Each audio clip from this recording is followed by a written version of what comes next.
Roho anapokuja anakuletea baraka ya Ibrahimu, anakuletea ufalme wa Mungu, anakuletea uzima wa milele. Amen. Sawa? Amina. Na haya mambo unayahitaji yote. Amen. Lakini pia tukaona kwamba Roho Mtakatifu amekuja, kazi yake ni kutuongoza si tuweze kumiliki urithi wetu. Lakini tukaona huwezi kumiliki urithi mpaka wewe unaenenda katika Roho. Amen. Na tukaona kwamba Roho Mtakatifu ndiye pekee anayekuwezesha wewe kuenenda katika Roho. Maana kama unaenenda katika Roho utakuwa una nini? Una uzima pamoja na nini? Na amani. Kama unaenenda katika mwili unaishia kwenye nini? Kwenye mauti. Na tukaona kwamba anasema mtu asipozaliwa kwa maji na kwa Roho hawezi kuingia katika ufalme wa Mungu. Na akasema kilichozaliwa kwa mwili ni mwili na kilichozaliwa kwa Roho ni roho. Kwa hiyo wewe inabidi ufanye uamuzi kwamba wewe ni wa mwilini ama ni wa rohoni. Na maadamu utakuwa unaenenda kama mtu wa mwilini, hutakaa umiliki. Amina. Pamoja na kwamba wewe ni mrithi. Amen. Maana kupewa ni jambo moja, kumiliki ni jambo jingine. Amina. Sawa? Amina. Kwa hiyo tuanzie Wakorintho wa pili mlango wa 5. Mstari wa 16. Anasema hata imekuwa sisi tangu sasa hatumjui mtu awaye yote kwa jinsi ya mwili, ingawa sisi tumemtambua Kristo kwa jinsi ya mwili, lakini sasa hatumtambui hivi tena. Anasema wakati fulani tulikuwa tunamjua Yesu ama Kristo kama Myahudi. Amen. Tulikuwa tunamjua kama Mgalilaya. Amina. Tulikuwa tunamjua kama Mnazareti. Amen. Lakini sasa hivi hatumtambui hivyo tena. Amen. Maana yake nini?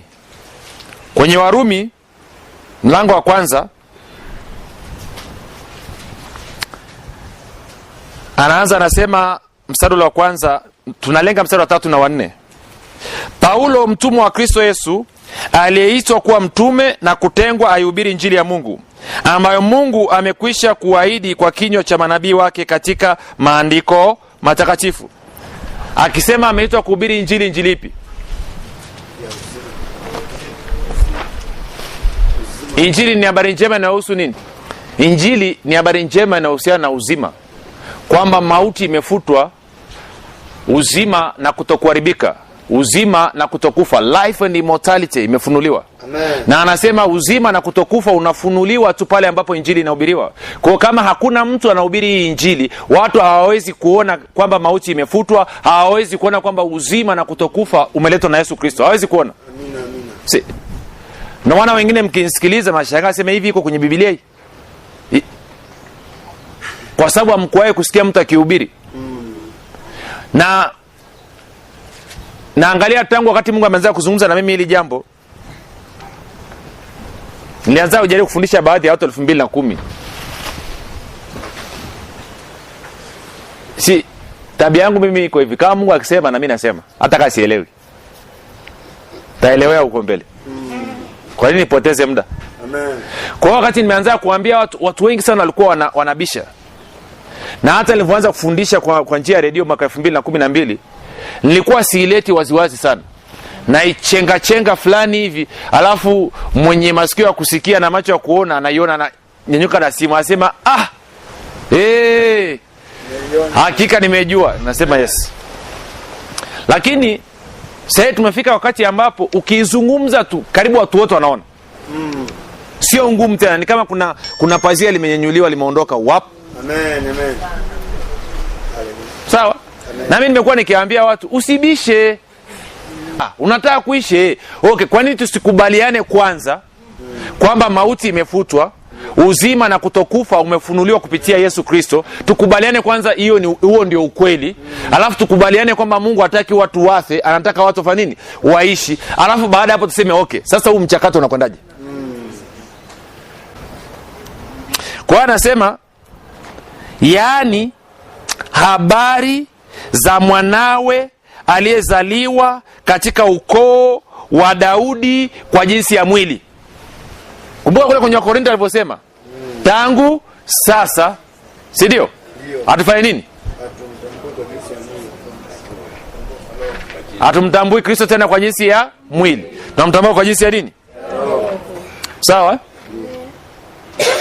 Anasema yaani habari za mwanawe aliyezaliwa katika ukoo wa Daudi kwa jinsi ya mwili, na kudhihirishwa kwa uweza kuwa mwana wa Mungu kwa jinsi ya roho ya utakatifu, kwa ufufuo wa wafu, Yesu Kristo Bwana wetu. Sasa sitaki kuingia huku, maana sio somo letu, lakini watu wengi sana hawajui kwamba Yesu rasmi, natumia neno rasmi nikiwa na maana, alidhihirika kuwa mwana wa Mungu alipofufuka. Amen. Kabla hapo ilikuwa sio rasmi. Amen. Amina. Yesu alikuwa Bwana baada ya kushinda mauti. Kabla hapo alikuwa anaitwa Bwana, lakini ilikuwa sio rasmi. Amina. Kwa sababu kumbuka, ilibidi aje afe. Kwa hiyo hakuwa Bwana juu ya mauti. Amina. Haleluya. Sio, unaposema Bwana maana yake ni kwamba wewe una mamlaka juu ya vitu vyote. Kwa hiyo wakati akiwa hapa duniani anatembea na hubiri Injili, alikuwa anaitwa Bwana, lakini haikuwa rasmi. Amen. Ndio maana tukisoma kwenye Matendo ya Mitume 2, wakati Bwana Yesu amefufuka, nadhani mstari wa 36, Petro anasema basi Israeli wajue kwamba huyu Yesu Mungu amemfufua kutoka katika wafu na amemfanya kuwa nini? Bwana na Kristo. Kumbuka alikuwa anaitwa Kristo, tulikuwa tunajua, lakini aliposhinda mauti ndo inathibitisha. Yeah.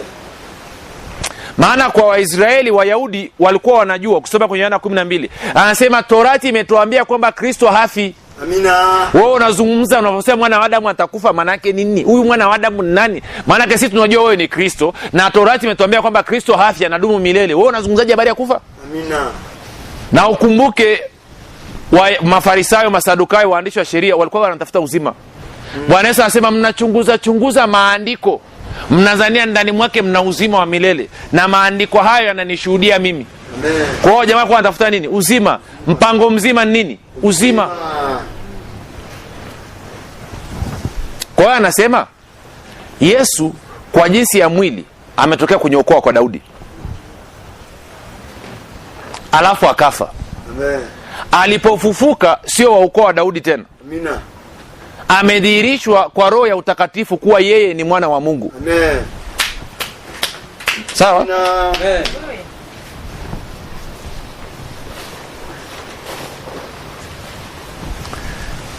Kwa maneno mengine imekuwa rasmi sasa, sio habari ya mwilini tena.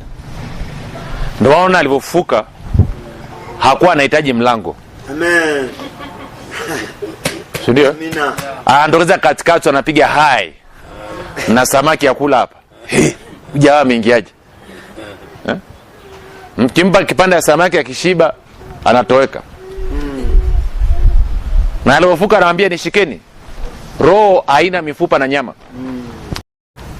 Sasa kwa kuwa na sisi tuko ndani ya Kristo, hata imekuwa mtu akiwa ndani ya Kristo, ya kale yamepita, tazama yote yamekuwa mapya. Kwa hiyo ina maana na sisi hatuenendi tena kwa jinsi ya mwili, tunaenenda kwa jinsi ya nini? Ya roho. Na kwa maana hiyo nini? Uzima. Akasema Mungu adhihakiwe, apandacho mtu ndicho anacho vuna. Ukipanda kwa mwili unavuna uharibifu, ukipanda kwa roho unavuna nini? Uzima. Na Mungu akasema huwezi ukatumikia, Bwana Yesu anasema tutumikia mabwana wawili. Amen. Sawa? Ndio. Mungu na mali, mshiko. Huwezi. Utampenda huyu? Namchukia huyu. Kama uamini, kasome story ya Anania na Safira. Anania na Safira, shamba la kwao.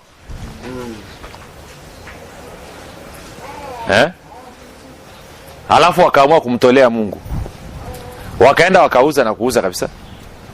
Alafu baadaye njiani pesa ikaanza kuhubiria, bwana apiga panga, unampelekea yote. Kwa hiyo akaamua kupiga panga. Alipofika kukutana na Papa Petro, anasema Anania, hivi haikuwa shamba lote lilikuwa la kwako kabla ya kuuza? ulipoamua kulitoa inakuwaje tena mmegeuka? Mjasomaga?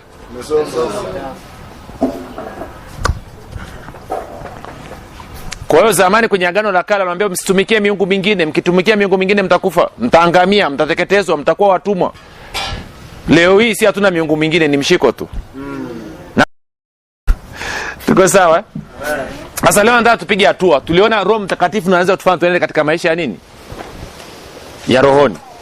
Na unapoenenda rohoni unamiliki vyote. Amina. Nitasisitiza tena. Kuna mafundisho niliyofundisha Arusha, mafundisho ya kwanza ya Kristo. Yakiwa tayari wakisha umeyapata utawatangazia. Amen. Na safari hii ya tuambiane kabisa. Sigawi bure tena. Amina. Haleluya. Muda mrefu sana alafu haiwasaidii kabisa. That is one. Lakini pia kama ninyi wenyewe hamwezi kuthamini hiyo message, kwa nini watu baki wathamini? Haleluya. Hawezi kabisa. Kama unaona kupanda katika huo uzima hailipi, kwa nini mtu mwingine apande? Sawa? Tumefurahi. Haya, tuendelee. Amen. Tunarudi. Jana tulianza kuangalia kidogo Roho Mtakatifu alivyo, tabia yake, sifa yake, anapenda nini, si ndio? Sawa. Sasa nataka tuangalie kitu kimoja. Ukienda kwenye Yohana 16 mstari wa 14. Leo mole sasa tuangalie kufanya ushirika na Roho Mtakatifu, sawa? Katika Yohana 16:14 anasema hivi: yeye atanitukuza mimi, kwa kuwa atatoa katika yaliyo yangu na kuwapasha habari. Kwa hiyo kazi ya Roho Mtakatifu ni kufanya nini?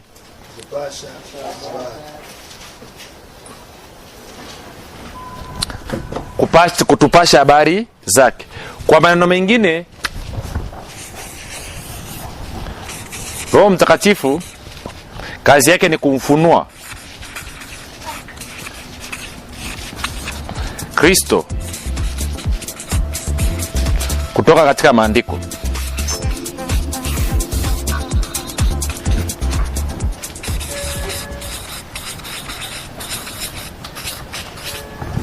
Sawa? Amina. Lakini pia kutujulisha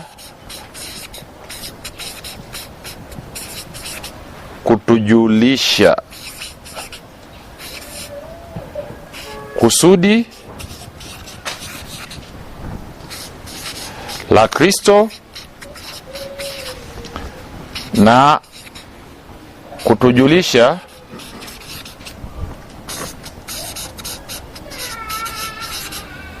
kuhusu kazi za Kristo.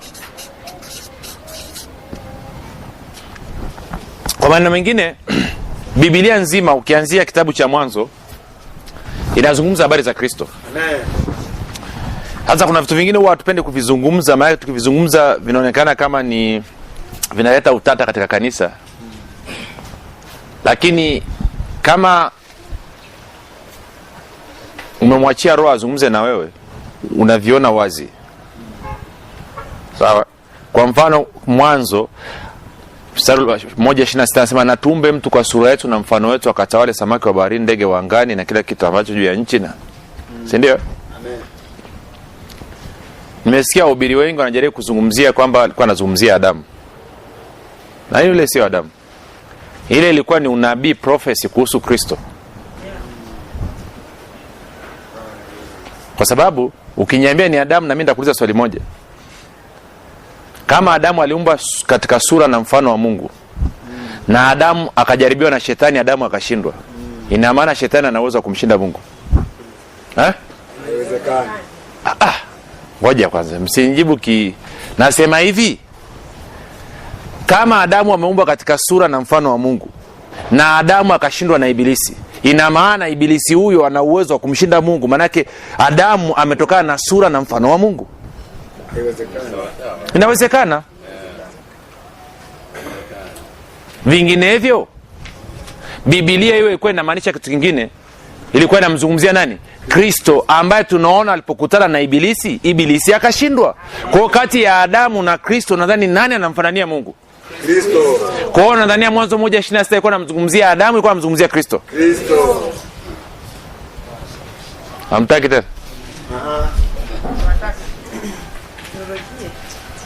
Na ndio maana ukienda kwenye Waebrania 1 anasema Kristo ni mwana, anasema ni mng'ao wa utukufu wa Baba na chapa ya nafsi ya Mungu. Amen, amen, amen. Hallelujah. Kwenye Biblia moja ya Amplified Bible ya Kiingereza anasema he is the brightness of the glory of God and the soul kwa maana pekee, soul express image of his person. Na ndio maana Bwana Yesu anafika kwenye Yohana 14 mstari wa, ukisoma mstari wa 9, anawaambia wanafunzi wake, ukiniona mimi umemuona mwenyewe. Amen. Naam.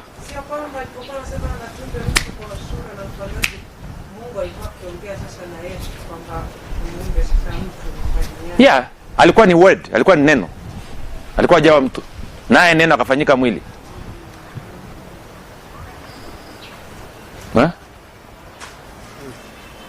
Hallelujah. Kingine mwalimu wangu. Naam. Ina maana kwamba Adamu, Mungu alimpeleka Adamu ambaye alikuwa sio Kristo. Adamu wa kwanza ametokana na udongo, ndio maana anarudi katika udongo. Adamu wa pili wa mwisho atoka mbinguni. Amen.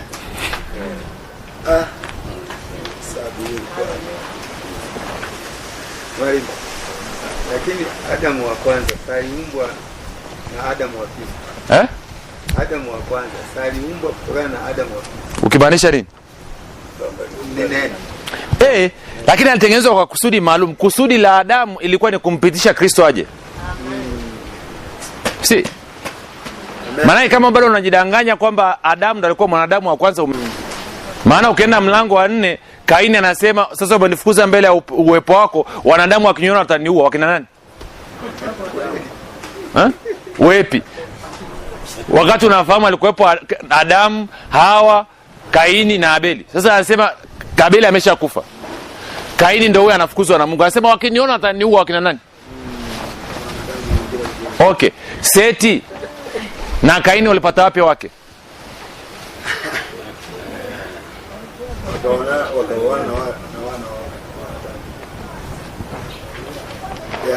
Sio kwamba Adamu alizaa na mabinti.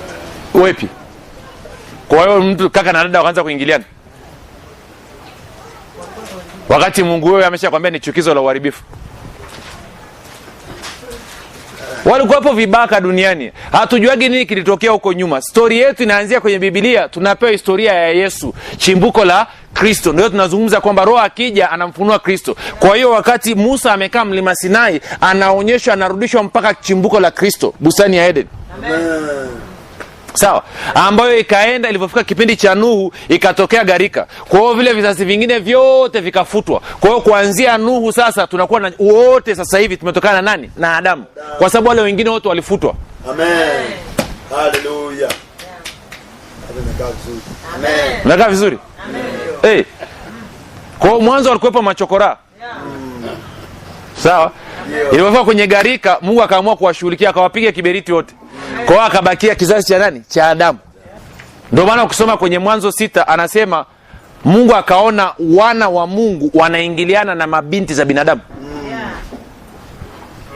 Na anapozungumzia wana wa Mungu hakuwa anazungumzia malaika kama anafundisha makanisani. Kwa sababu ukisoma kwenye Waebrania 1 anasema ni wakati upi ambaye malaika yupi Mungu ameshawaambia wewe ndiye mwanangu leo nimekuzaa. Malaika hajawahi kuitwa mwana wa Mungu.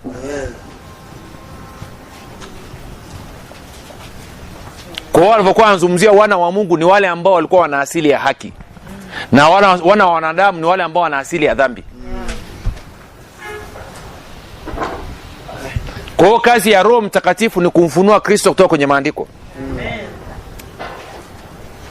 Sasa wataka kupiga kambi sana huko. Amina. tunamezea tu, tunapita hapo pembeni hivi.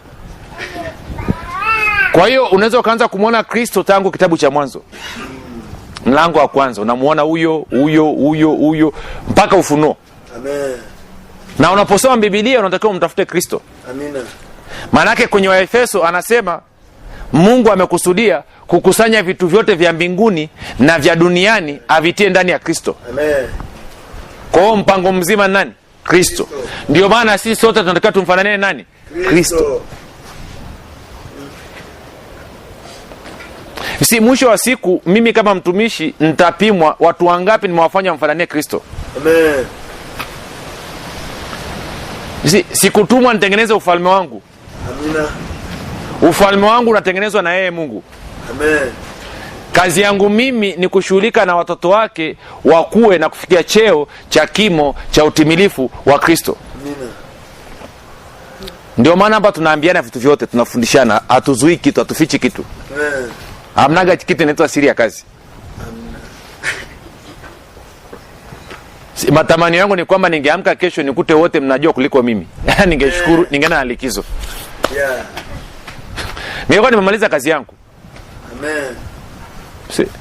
Na nikupe angalizo. Ukijikuta wewe muda wote unajiwaza wewe, kuna shida. Sana. Big problem.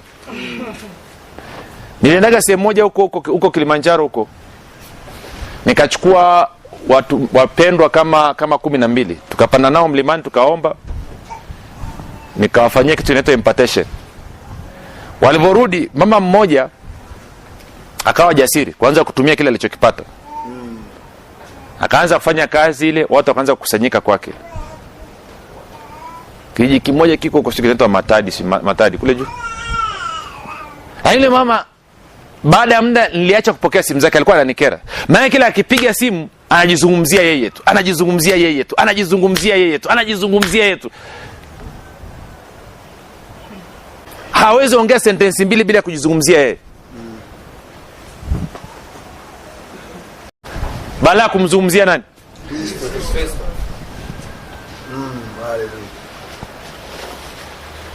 Nataka kujua siri?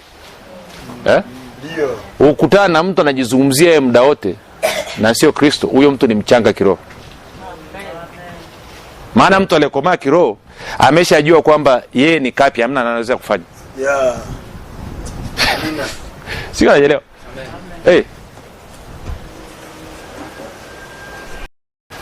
Amen. Imagine wakati Yesu anaingia Yerusalemu. Amekaa juu ya punda. Nguo zimetandikwa. Alafu punda anaanza, sio mimi jamani, ni huyu. Kwamba hizi nguo hazijatandikwa kwa ajili yangu, ni kwa ajili ya huyu aliyokaa juu yangu. Mngemwonaje huyo punda? Bwana mimi naanza kumcheka punda. Ambaye hivi punda, kwa wewe ulidhania hizi nguo zimewekwa kwa ajili ya wewe punda, na wewe punda? Kwa hiyo ulidhania umetandikiwa nguo wewe? Haleluya. Ndio maana mimi mtu akianza kufanya chochote cha kumtukuza Mungu, sisemi chochote. Siwezi kwanza, sio mimi ni Yesu, muangalie Yesu. Punda wewe. Kwamba ulidhania wewe ndio unapigwa magoti? Hapana. Kiburi ya uzima tu. Haleluya. Mungu alinyofa. Zamani kabisa nakumbuka kitu, nikana na mtu mmoja tukawa tunazungumza. Kwa ujinga kabisa. Uzuri Mungu amejaa rehema. Mtu amekuja anasema bwana, yule mtume na nabii mimi simuelewi. Watu wanaenda wanasujudu mbele yake alafu anakaa kimya. Na mimi nikaunga mkono. Akasema yeye kweli huyu anakufuru, anachukua utukufu wa Mungu.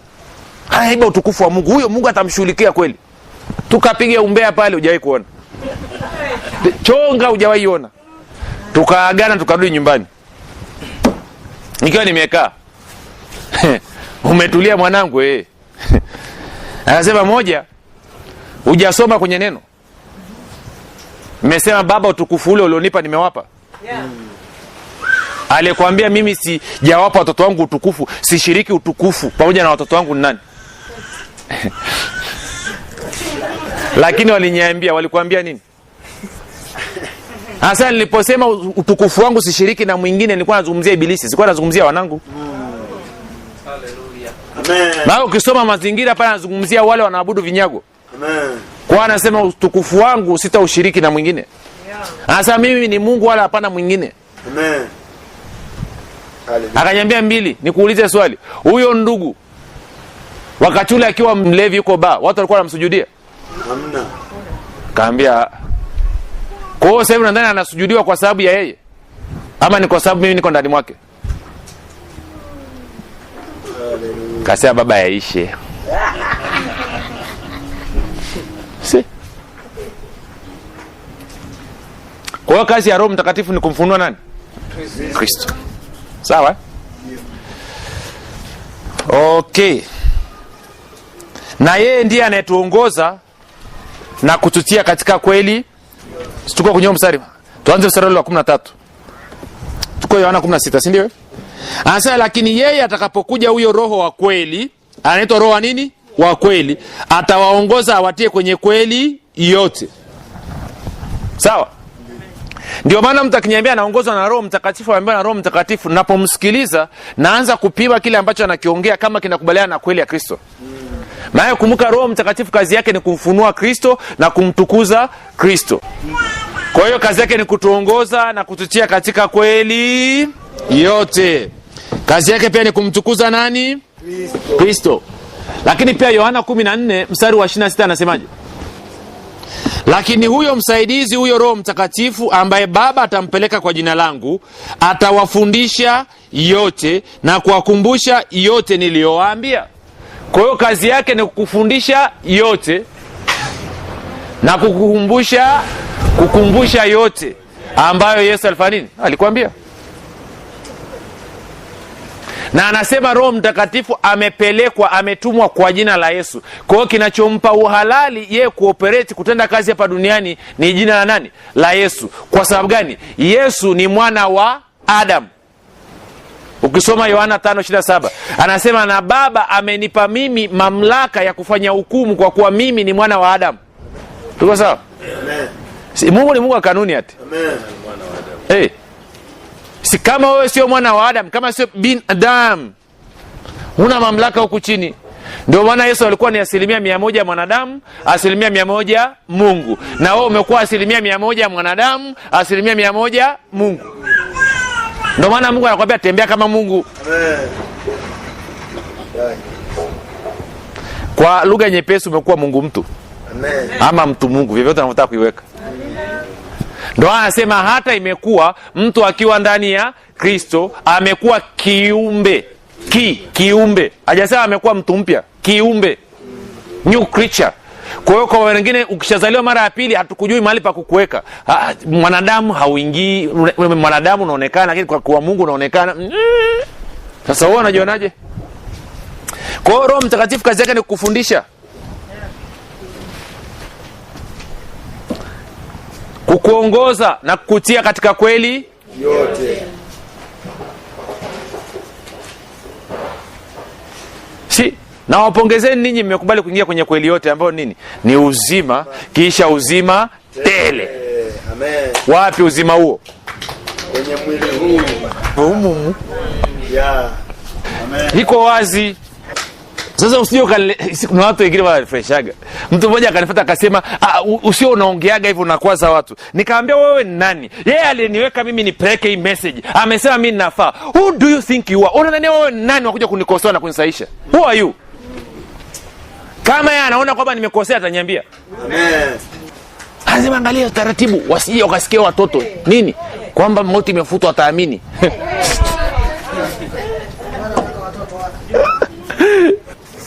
Kadiri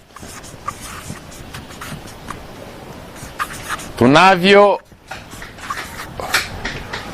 kuwa na ushirika na Roho Mtakatifu, ndivyo tunavyo zidi kumfanania Kristo mwilini. Na kati ya kitu ambacho wanamshukuru Mungu. Amen. alinipa staili ya kuhudumia watu katika namna ambayo na kazi yangu ni kusoma tu neno lake. Kwa hiyo ukibishana ubishane na mimi. So simple.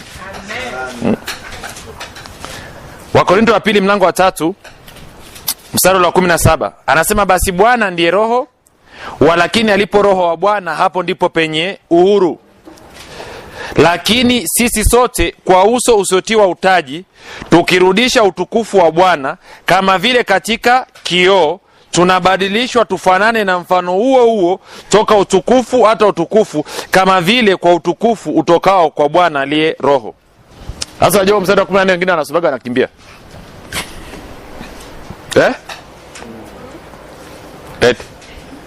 Huo mstari wa 18. Wangapi mmewahi kujaribu kutafakari? Ama watu wasoga wanakimbia tu. Kio tukufu ya roho. 18 17. Nimeanza 17 mpaka 18. Makabayo ile Katolika anasema hivi, basi sisi sote ambao nyuso zetu hazikufunikwa tunaona kama katika kioo utukufu wa Bwana, tunabadilishwa tufanane zaidi na huo mfano wake kwa utukufu mwingi zaidi. Hiyo ni kazi yake roho wa Bwana. Sasa ngoja nielezee kwa maneno mepesi. Kwa maneno mepesi. Anasema Roho Mtakatifu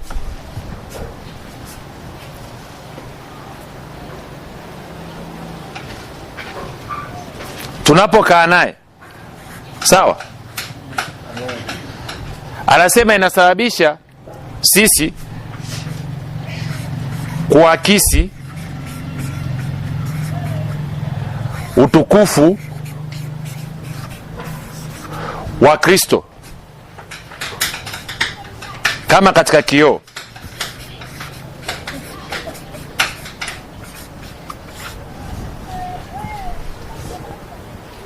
Tuko sawa sawa? Amen. Hiyo ni kitu ya kwanza. Anasema tunapofanya ushirika na Roho Mtakatifu, tuna akisi, kwa sababu ya kukaa naye, tuna akisi utukufu wa Kristo kama katika kioo. Utukufu wa Kristo kama katika kioo. Wangapi wanajua kwamba ukichukua mwanga ukautupa kwenye kioo unarudisha nini? Okay. Wangapi wametumia kioo leo asubuhi? Amen. Ulivyoangalia ulimuona nani? Ulijiona wewe, si ndio? Kwa hiyo kioo kilirudisha nini? Sura yako. Tunakubaliana? Kwa hiyo anasema ninavyokaa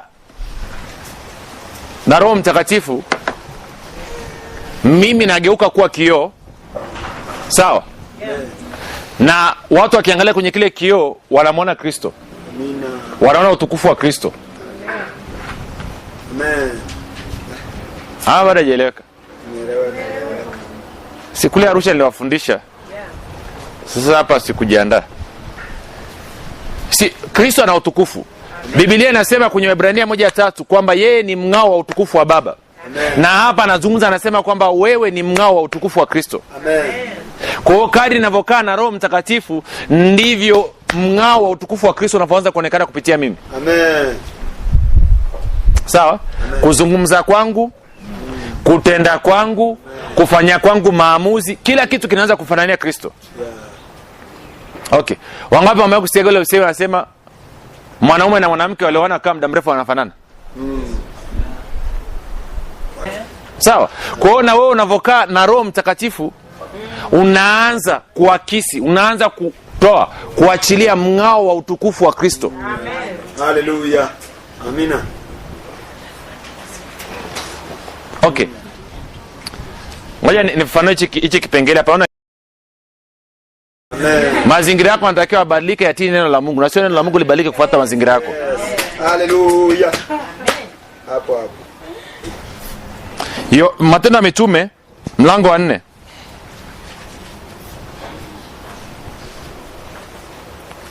Mstari wa 13. Matendo ya Mitume 4:13. Anasema hao wazee wa baraza wakiwa wanajua kwamba Petro na Yohane, ngoja nisome nani hii Biblia mzuri. Kwa hivyo soma ile. Anasema basi walipoona ujasiri wa Petro na Yohana na kuwajua ya kuwa ni watu wasio na elimu, wasio na maarifa, wakastaajabu, wakatambua ya kwamba walikuwa pamoja na Yesu. Amen. Si, ghafla wanaanza kuwasikiliza Petro na Yohana, wanaanza kumuona Yesu.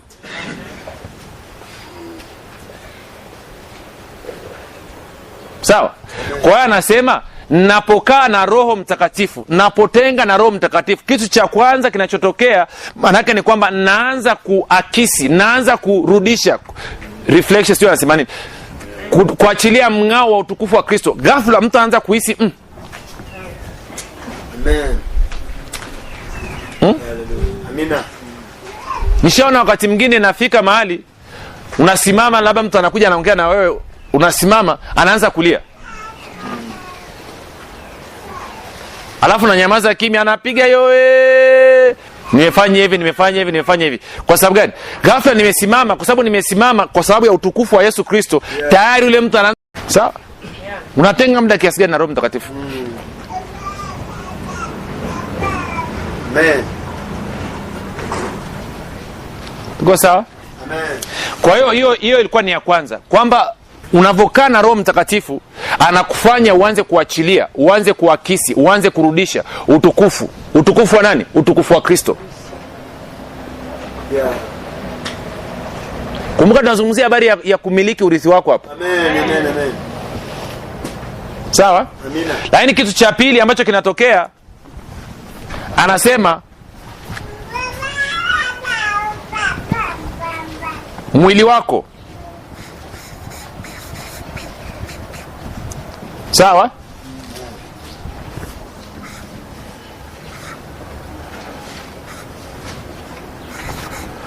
Unafanana na sura ya Kristo.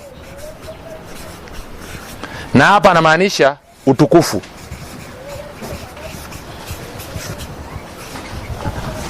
Ngoja turiwaini kidogo hichi kitu tuanze kukielewa. Kumbuka wewe rohoni unafanana na nani? Na Kristo. Wakatenda Warumi 8 mstari wa 29 anasema, maana wale aliowajua tangu asili aliwachagua tangu asili wafananishwe na mfano wa mwana wake, ili yeye awe mzaliwa wa kwanza miongoni mwa ndugu wengi. Amen. Sasa swali linakuja, anapozungumzia swala la mzaliwa wa kwanza anamaanisha nini? Lazima tufumbue kitendawili hichi. Anaposema mzaliwa wa kwanza, anasema wewe umeitwa ufanane na Yesu Kristo, ili yeye Kristo awe mzaliwa wa kwanza miongoni mwa ndugu wengi. Amen. Kwa hiyo lazima tutafute, anasema mzaliwa wa kwanza manake nini? Manake mimi na wewe tunafahamu Yesu alipozaliwa hapa duniani hakuwa mzaliwa wa kwanza, labda mzaliwa wa kwanza kwa Maria, lakini sio kwa wanadamu. Amen.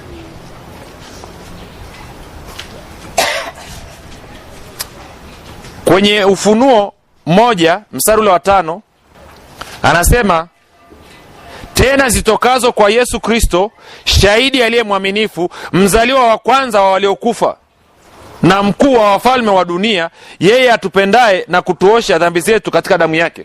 Kwa hiyo Yesu ni nani? Ni mzaliwa wa kwanza wa waliofanya nini? Waliokufa. Sawa? Ndio. Tuna Wakolosai. Ngoja tusome mstari huu afaelewesha. Wakolosai 1 mstari wa 18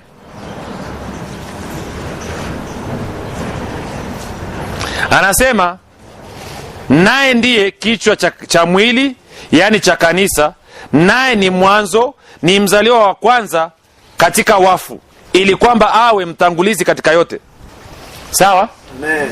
Pointi ni hii. Si kuna kitu ambacho hatukielewi.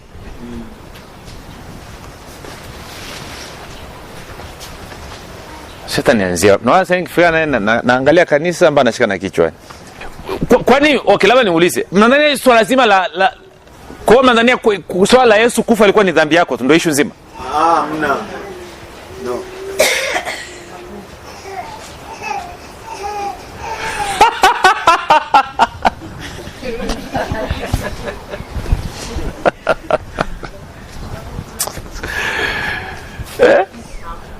Kwamba swala la dhambi ndio lilikuwa linamuumiza Mungu kichwa.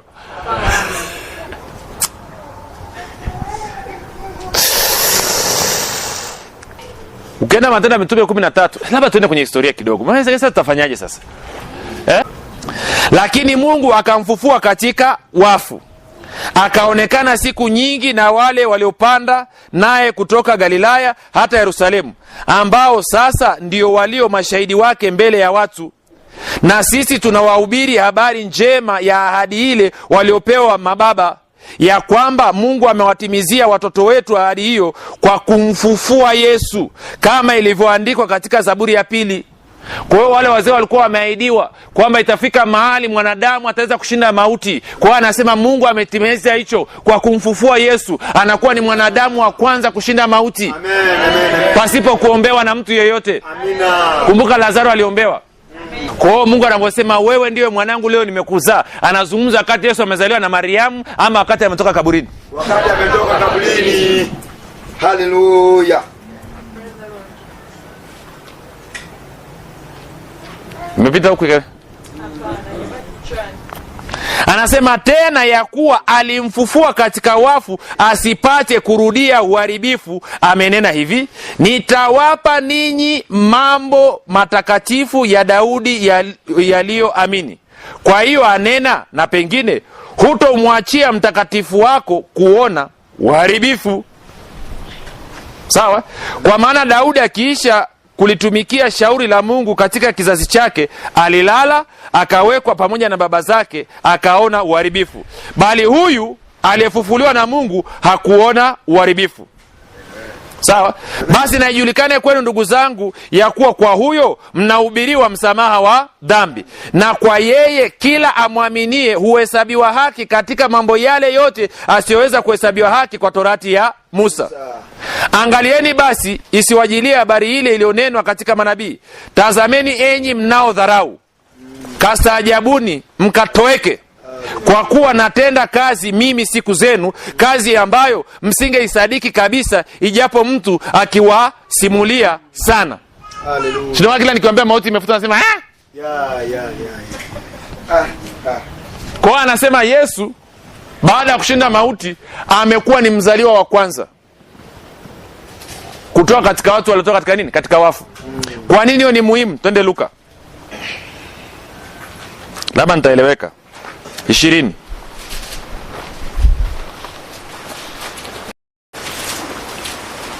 Okay, Masadukayo wameenda kwa Yesu, wana diski nyingi.